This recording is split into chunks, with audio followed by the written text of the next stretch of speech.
శ్రీ గురుభ్యో నమ. ప్రణో దేవి సరస్వతి వాజేభిర్వాజినీపతి ధీనామమిత్రవతు. సర్వమంగళ మాంగళ్యే శివే సర్వార్థ సాధకే శరణ్యే త్ర్యంబకే దేవి నారాయణి నమోస్తుతే. మొట్టమొదటిగా టీవీ ప్రేక్షకులందరికీ కూడా ఉగాది అనగా క్రోధినామ సంవత్సర శుభ ఆశీస్సులు, శుభాకాంక్షలు. అదేవిధంగా భక్తి దేవరాయ యాజమాన్యం వారికి క్రోధినామ సంవత్సరము వారు చేసేటువంటి ధార్మిక కార్యక్రమాలు, ధార్మిక ప్రదర్శనల ద్వారా అభివృద్ధిలోకి రావాలని మనసారా ఆ జగన్మాతను ప్రార్థిస్తూ హరి ఓం తత్సత్. 9వ తేదీ ఏప్రిల్ 2024 రోజున ఉగాది. యుగ ఆది అనగా తెలుగు సంవత్సరాలలో 60 సంవత్సరాలు ఉంటాయండి. ఈ 60 సంవత్సరాలలో క్రోధినామ సంవత్సరము మంగళవారం నాడు ప్రారంభమవుతుంది. ఈ మంగళవారం ప్రారంభమయ్యేటువంటి ఈ క్రోధినామ సంవత్సరానికి రాజు కుజుడు కాబట్టి మంత్రి శని. కాబట్టి ఈ సంవత్సరము వర్షాభావము, ఆకస్మిక నష్టము, పంటలన్నీ కూడా తక్కువ చేతికి అందడము, రాజకీయ కలహాలు,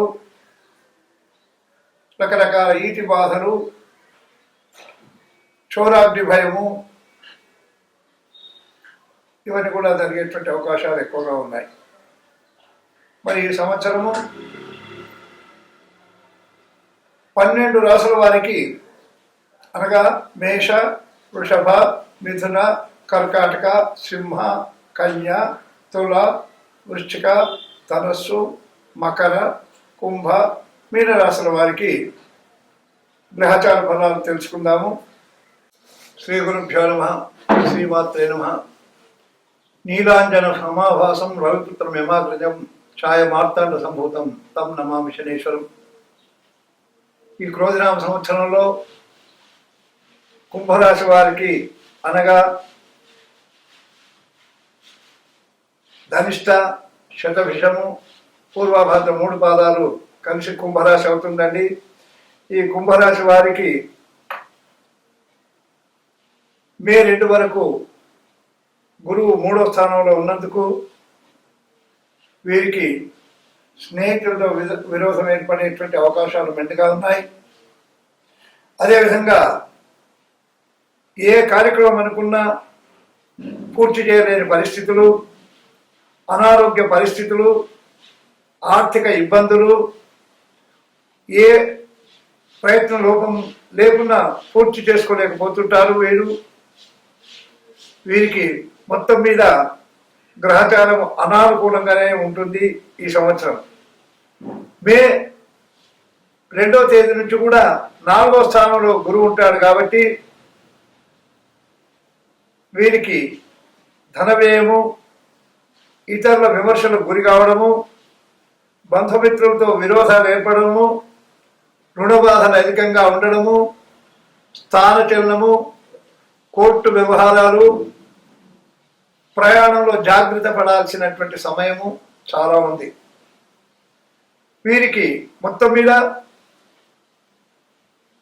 గురువు 3-4 స్థానాలలో అంటే అశుభ స్థానాలలో ఉన్నాడు కాబట్టి చాలా చాలా చాలా జాగ్రత్తగా ఉండడం చాలా మేలు ఈ సంవత్సరము కుంభరాశి వారు.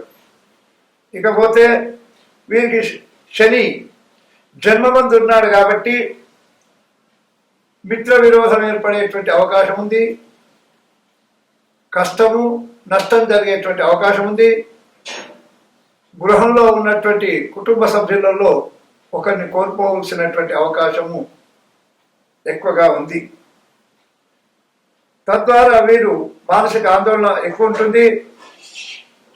అనారోగ్యము, అనవసర నిందలు, అపకీర్తి,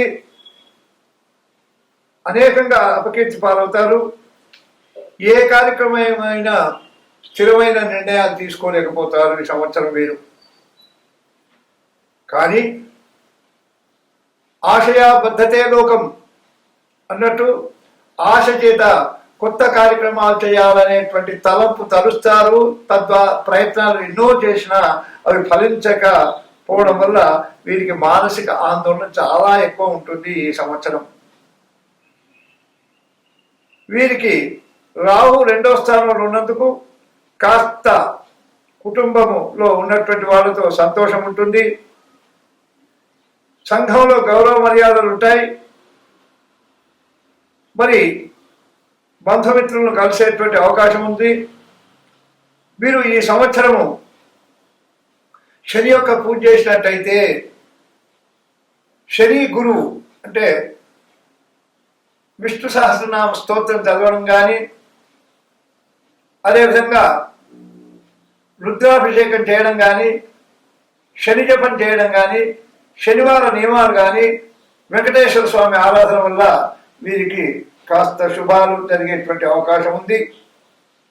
అదేవిధంగా వీరికి కేతువు 8వ స్థానంలో ఉన్నందుకు అనేక విధమైనటువంటి చిక్కులు, ప్రయాణాలలో జాగ్రత్తగా ఉండాల్సి వచ్చినటువంటి సమయము, ఆర్థిక పరిస్థితులలో అనేక విధములైనటువంటి ఇబ్బందులు కలిగేటువంటి అవకాశం ఉంది.